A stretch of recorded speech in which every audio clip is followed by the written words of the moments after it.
If you are traveling to Iceland in August, then you are in luck, my friend, because I have the most comprehensive guide for August planning for your trip to Iceland. Hello Team Iceland, welcome back to my channel. My name is Jeannie and I am your tour guide for all of the Iceland planning things. Before we get too far into this video, you know what time it is. It's time for the review of the week. This one comes from Dana, who purchased my Ring Road ebook, and she writes, I spent hours on Google and purchased 4 Iceland guidebooks and still felt confused. Then I discovered Jeannie's amazing, wonderful, informative map. If you're heading to Iceland, stop the Googling insanity and use this travel guide instead. Well, if that is not the most beautiful thing I've ever read, so you guys know how much I appreciate these reviews and kind words, so thank you so much, Dana. And you guys, seriously, no matter what time of year you're planning your trip, I wrote this book so you can literally plan your trip start to finish. I spent years gathering all of the information that I put into this map, and it's literally helped so many people navigate their time around Iceland. So I'm gonna leave a link in the description below to my book because you're gonna love it. Now, without further ado, August in Iceland. Let's get into it. So August in Iceland is kind of this magical month where you still have the long daylight hours, but the nights are getting a little darker. So all in all, it's a pretty good time to travel because you still have these long days, but the midnight sun is going away, so you can at least get some sleep. The beginning of August has 18 hours of daylight, and remember, we're now losing daylight hours, so at the end of the month is down to 16 hours of daylight. The weather in August is still pretty much considered summer, so you're thinking nicer temperatures, beautiful green grass, and not only that, but the animals are running around and the tours are all on, and it's somewhat warm, with the average temperatures being from 10 to 15 degrees Celsius or 50 to 60 degrees Fahrenheit. You can still expect plenty of sun, but also always be prepared for wind and drizzly rain. One of my absolute favorite things about August is,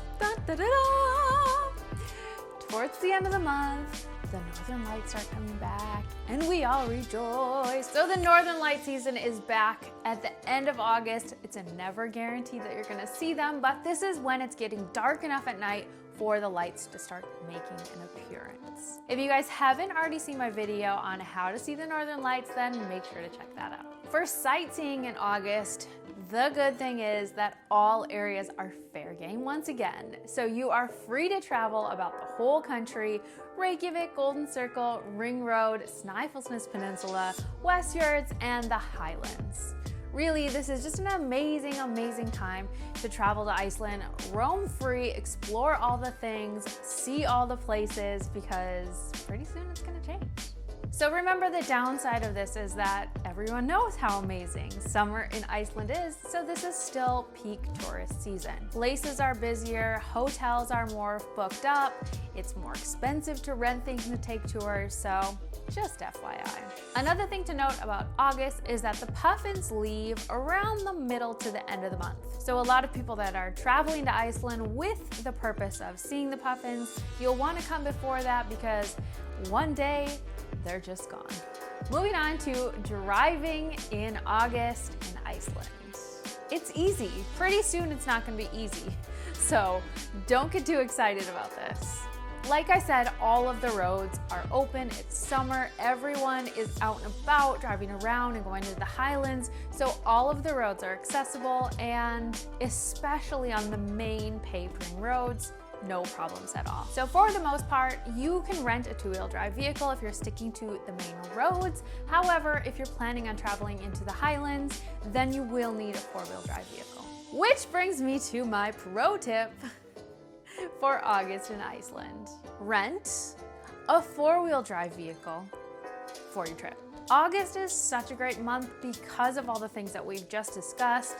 It's still beautiful out. You can access all the regions of the country. So I highly, highly suggest renting a 4-wheel drive so that you can travel into the Highlands. Take advantage of this beautiful time of year and get into some of the least traveled places of Iceland.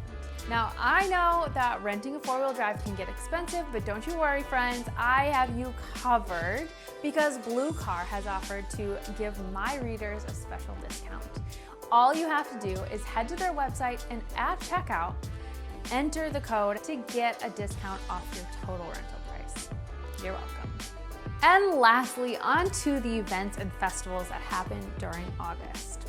The first one is called Thjóðhátíð, and this is an outdoor music festival that takes place in the Westman Islands. This is literally the most anticipated weekend of the whole year for a lot of locals. So if wearing lopa paces with the locals on an island off of the coast of Iceland, listening to outdoor concerts and dancing around bonfires sounds fun to you, then you are gonna wanna head to Thjóðhátíð. Just know that you have to book tickets really far in advance, so you can't just pop on in. And then also, traveling along South Iceland at this time of year is usually really busy traffic-wise because that's where all the locals are going. Another festival happening in August is called Menningarnótt. So this is a cultural festival that's happening in Reykjavik, where you can find music, art, and other activities going on. This is kind of marking the end of summer for the locals, so it's a really fun time around the city. You can find a lot of things to do. And one of my all-time favorite events is the Reykjavik Pride Festival. So Iceland is already really progressive in the LGBT community, but this weekend is extra special. There's a huge parade. There's literally glitter unicorns, rainbows everywhere. It's so much fun. So if you're in the city, then you are in for a treat. Lastly, you guys, is a fireworks show at Jökulsárlón Glacier Lagoon. What, Jeannie? Yes, that's right. There's actually fireworks over the Glacier Lagoon, and if you are interested in joining, then all you have to do is pay a small entrance fee, which actually goes towards the search and rescue team, so it's all for a good cause. Alrighty, my friends, that's it for your August information for traveling to Iceland. I hope you guys love this video. As always, make sure to like and subscribe so that you don't miss anything. I'll see you guys next week for our next Iceland video, but until then, happy planning, friends.